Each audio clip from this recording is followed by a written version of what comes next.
What's notable about the second half of the season is how the Rocinante crew feel like they're more in control of their own destiny, while simultaneously feeling like they're in over their heads. I know that sounds contradictory.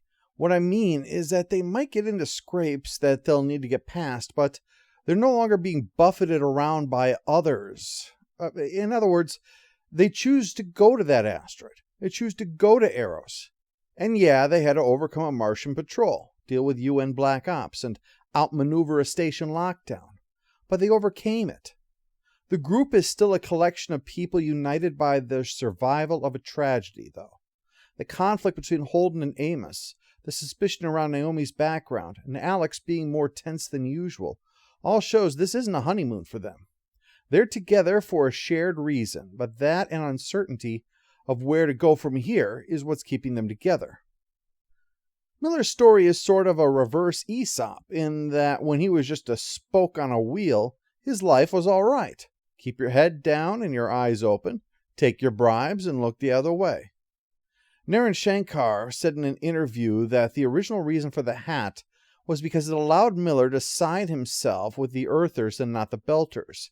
They put a different reason in the show later on, as mentioned in episode 8 with Semi, but Miller's hat is a symbol of the man he is at this time, someone who pragmatically sees the futility of things. As he told Holden, Belters know the game is rigged. Havelock trying to learn Belter gestures is futile. It will never win their respect because you'll never earn their respect. You're the boot, and all your snarky anti-establishment comments and knowing the right gestures isn't going to change that fact. The only thing that can earn their respect is true solidarity, to the core, just like Julie Mao. Not just rebelling against privilege, revolting against privilege. Working to eliminate the actual injustice. No one can eat your shouted platitudes, drink your waving signs, and breathe your good intentions. You don't gesture, you do. That gets respect. Committed action. People willing to take punches, not skulk away the first time the riot police show up, and definitely not someone who might be standing right next to them. Miller fills the emptiness of his life with Julie Mao. She's more than a person. Indeed, the real Julie Mao likely couldn't have lived up to the idealized one of his imagination. But while the hat symbolizes who Miller is, she symbolizes what he could be. He doesn't have to be OPA or revolutionary, but hanging up his hat says that he wants nothing to do with that anymore.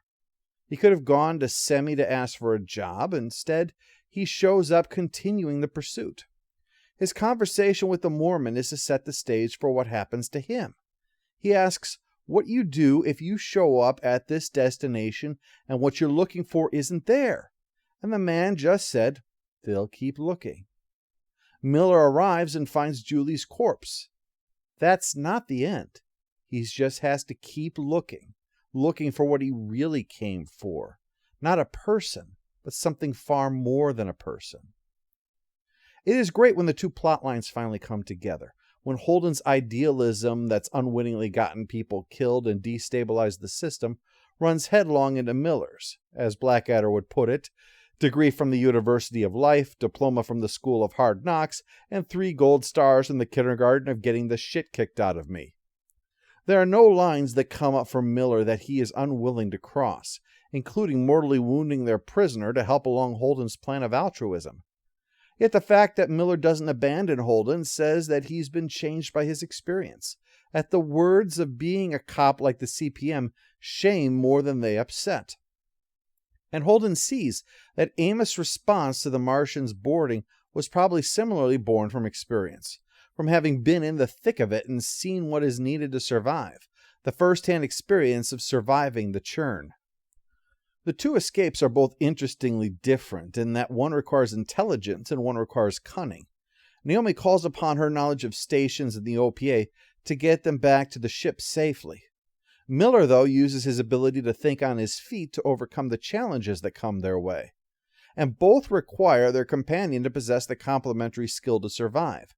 Naomi would have been dead if not for Amos' street skills of recognizing a killer when he sees one and knowing when and how to eliminate the threat. And Miller never would have made it that far if not for Holden's training to treat their symptoms long enough to make it back to the ship in one piece. No one can go it alone.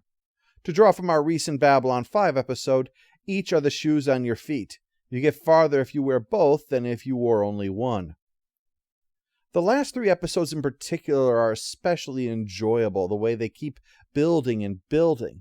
The mystery of salvage, the answers of critical mass, the climactic escape of Leviathan Wakes. This really has momentum. Really feels like they're chugging towards a big finish for the season, even though it ends with plenty more questions that need answering. But the final uncanny part with the sprites that mimic the shape and mannerisms of a man, only to then pull that man into the complex to be used for his parts, is wonderfully horrifying. It is what really tells you that, yes, you have politics in this, Earth, Mars, the outer planets, but there's also this X factor in there.